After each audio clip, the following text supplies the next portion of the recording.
നമ്മൾ കാണുന്നുണ്ട്. ബദ്രികാശ്രമം ഭഗവാൻ അവിടെ നാരായണസ്വാമി അവിടെ തപസ്സിനായിരിക്കുന്ന ആ പർവ്വതവും ആ സ്ഥലവുമാണ്. അളകനന്ദ ആർത്തുല്ലസിച്ച് അങ്ങനെ ഒഴുകുകയാണ്. ഭഗവത് പാദങ്ങളെ സ്പർശിച്ചുകൊണ്ട് അളകനന്ദ നദി സന്തോഷവതിയായിട്ട് ഒഴുകുകയാണ്. അതിനുശേഷമോ തപ്തകുണ്ടിൽ 110 ഡിഗ്രി സെൽഷ്യസിൽ തിളയ്ക്കുന്ന വെള്ളവും ആ വെള്ളത്തിൻ്റെ ആ നീരാവിയും ആണ് നമ്മൾ കാണുന്നത്. ഈ വെള്ളത്തിൽ മുങ്ങി ആണ് നമ്മൾ ദർശനത്തിനായി പോകേണ്ടത്.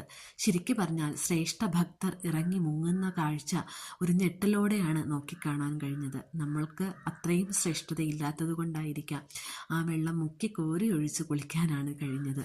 പക്ഷേ ആ മനുഷ്യരിറങ്ങി മുങ്ങി നിവരുന്നത് കണ്ട് നമ്മൾ ശരിക്കും നേരിട്ട് കണ്ട കാഴ്ചയാണ്. ഒന്ന് പാദം തൊട്ടപ്പോൾ തന്നെ പൊള്ളിപ്പോകുന്നൊരവസ്ഥയായിരുന്നു. എന്നാൽ പൊള്ളുമോ എന്ന് ചോദിച്ചാൽ ഒരിക്കലുമില്ല. അതാണ് ഭഗവാന്റെ തപശക്തിയാണ് ആ വെള്ളം പാറയിടുക്കുകളിൽ നിന്ന് ആ തിളയ്ക്കുന്ന വെള്ളം വരുന്നത്. നമ്മൾ ഒരു ആദി കേദാർനാഥിനെയാണ് ഇപ്പോൾ കാണുന്നത്. ഭഗവാൻ കേദാർനാഥ് മഹാദേവനാണ്. മഹാദേവൻ്റെ സ്ഥലമായിരുന്നു ആദ്യം ബദ്രീനാഥ്. എല്ലാവർക്കും അറിയാലോ. മഹാദേവൻ ഭഗവാൻ വിഷ്ണുവിനായി മാറിക്കൊടുത്തിരിക്കുകയാണ്. എന്നാൽ തന്നെയും ആദ്യം നമ്മൾ കേദാർനാഥ് മഹാദേവനെയാണ് ദർശനമെടുക്കേണ്ടത്. മഹാദേവനെ ദർശനമെടുത്തതിന് ശേഷമേ ബദ്രിനാരായണനെ കാണാനായിട്ട് പാടുള്ളൂ. അങ്ങനെയാണ് അവിടെ ആ ഒരു ഭഗവാൻ മഹാദേവനും മഹാവിഷ്ണുവും രണ്ടല്ല ഒന്ന് തന്നെയാണ് എന്നാണ് അവിടെ പറയുന്നു തരുന്നത് നമുക്ക്. അന്ന് നമ്മൾ പടികൾ കയറി നമ്മൾ മഹാവിഷ്ണുവിനെ കാണാൻ, നാരായണസ്വാമിയെ കാണാനായിട്ട് ജന്മസാഫല്യം എന്ന് തന്നെ പറയേണ്ടു എന്നുള്ളതാണ്.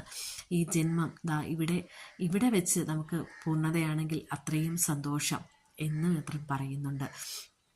അങ്ങനെ നമ്മൾ ബദ്രികാശ്രമം ബദ്രിനാരായണസ്വാമി തപസ് ചെയ്യുന്ന, ഇപ്പോഴും തപസ്സനുഷ്ഠിക്കുന്ന എല്ലാ മഹർഷിമാരുടെയും എല്ലാ ഉത്തമ ഭക്തരെയും ഭഗവാൻ ബദ്രികാശ്രമത്തിലേക്കാണ് പറഞ്ഞു വിട്ടത് എന്നുള്ളതാണ്.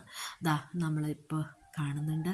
ബദ്രികാശ്രമം ഉള്ളിലേക്ക് ക്യാമറ കടത്തിവിടാൻ നമുക്ക് കഴിയില്ല.